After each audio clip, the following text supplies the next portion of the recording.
prepaid taxi counter, which you can get a better deal at if you ask the taxi cab drivers and play them against the counter. Anyway, we're in Goa.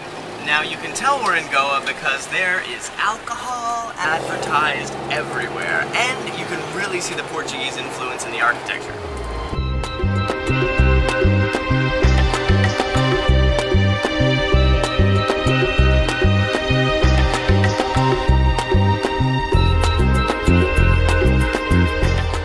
Into our adorable little home for the next few days while we're in Goa. It's called Melissa's Guest House. It's adorable, it's simple, it's perfect for our needs, and we are literally steps from the beach. We arrived in Goa with a serious need for food because the train food, not very special. And we are in the cutest cafe ever right now. It's just on the River Baga, and it's gorgeous in here. Thatched roof, the whole deal, and they have cheddar cheese. Oh my god. It's basically a German-style bakery. So they've got cappuccino done right, they've got lassies on there too. So it's a neat little mixture, and I'm so excited to get a meal. I just ordered a cheese and tomato sandwich on a baguette with lettuce, mayo, and mustard. I've been, you know, for a country that cooks with mustard seeds, they don't seem to know what mustard actually is. So I am excited to be getting a sandwich with mustard on it. Oh my god, it smells so good.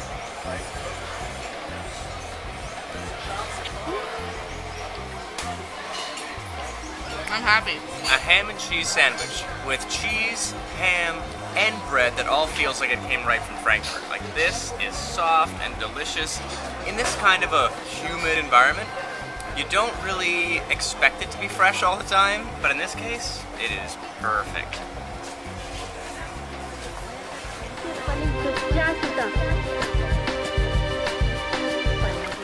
So have you ever stepped in the Indian Ocean before? No, this is a first time thing for me, stepping in the Indian Ocean. Feels pretty nice though. We're gonna try and walk over to that beach.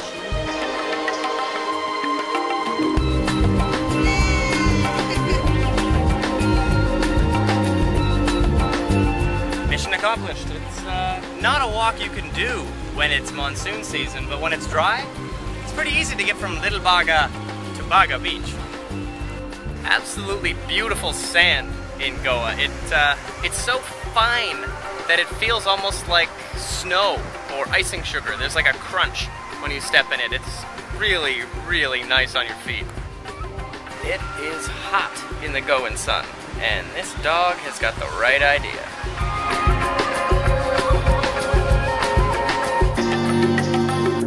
Goa seems to be this interesting safe haven for Indians to come and do the things that Westerners do anytime, any place back in our own countries. One thing being drinking alcohol. You can buy alcohol, you can consume alcohol. Interesting thing though is that every single bottle of, whether it's a breezer or beer, seems to say for sale in Goa only. So they like to know that it's all staying contained here. You know, as they say, whatever happens in Goa stays in Goa. In India, I feel like the barbed wire trade is kind of suffering because they've come up with something much more devastating and frightening. I mean, just making it out of everything you have kicking around, and especially in Goa, where I'm sure they have a lot of beer bottles. It's just ingenious. I find it really interesting that every different state that we've been to, the tuk-tuks all kind of play by their own rules. You know, I've heard that it's 10 rupees per kilometer, but I don't know that anyone really sticks to that. I think it's just a free-for-all, and whatever you want to pay or whatever they want to accept is how the game goes. The interesting thing is that the tuk-tuks in Goa are way overpriced compared to even the ones in Mumbai, which I find surprising. And it's not just the prices that vary from location to location. The tuk-tuks themselves are different. When we were in Mumbai, you were lucky if you could fit 2 people across. But in Agra, there was room for 4 in the front, 2 in the back. And then, when we found ourselves in Kerala, they all had these amazingly ornate railings and things like that. And here in Goa, they even have doors. Safety!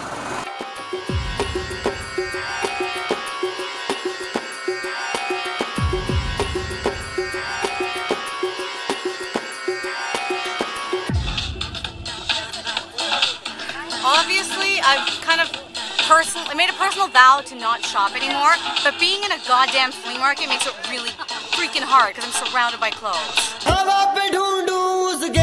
Okay, so what are you looking for now? This was not a goal, but I've been drawn to these shirts because they look so cool. It's like this funky way to wear Indian culture.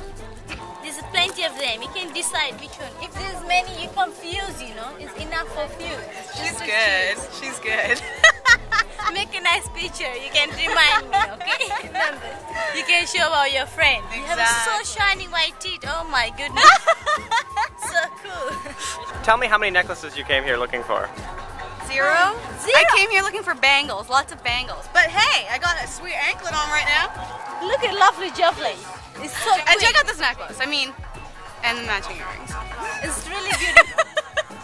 And you don't forget to make Tiny happy for me as well. Yeah, exactly. So it turns out that she has a selection of necklaces. Have a quick look at my shop, my friend. Oh, and matching bracelet. I'm done. It's really beautiful stuff. We're not getting back to Toronto. We're gonna be broke. We're not gonna be able to fly back. Check it back. Why is this happening to me? Because you are a shopaholic. I will say my price and you will say your price, okay? Alright. I put my sunglasses on so I have no eye contact with anyone and no one will talk to me because then I get dragged in. No, thank you. In weather like this, you just can't put a price on a nice cold Coke. But this one was 30 rupees. I think I really appreciated how large this place is. And I don't think I've seen this many people all selling the same thing since Dragon Con. These are sweet bags you can probably use for the beach or carrying your yoga clothes or gym clothes. But it's Shah Rukh Khan. That one's my favorite though because he looks like Shah Rukh Khan as Rambo in like the 90s. Yeah. Bobblehead Ganesh. Same, yeah. Look at these guys. It's awesome. Oh, bobble They have Gandhi. What? Bobblehead Gandhi? He really grooves too. It's pretty weird to come all the way to India and then see native Canadian art. Dreamcatchers. Strange. This market is really cool, but watching this woman cook up some wicked looking pakoras is getting me hungry. So it turns out anywhere in Goa you happen to go to is beautiful. I'm alright with this. I could probably spend some time in Goa. Kingfisher Strong starts to get into Canadian beer territory. This one's 8%, and it tastes a bit like a Canadian, less like a Stella, more like a Canadian. It's pretty good. So we met up with our Kiwis from Agra, and managed to find an extra Canadian along the way, who speaks the local language. Wow. So, if that wasn't useful enough, Goa is positioned facing west. That means we get a beautiful sunset from pretty much anywhere, but today we're at Curly's, which has an amazing view to begin with. So I think tonight's going to be a good night.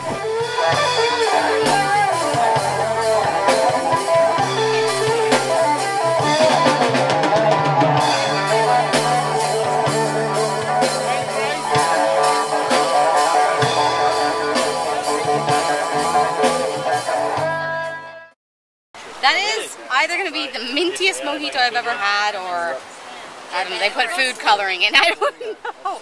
It's a little intimidating though. Smells alright. Looks like guacamole. It's actually delicious though.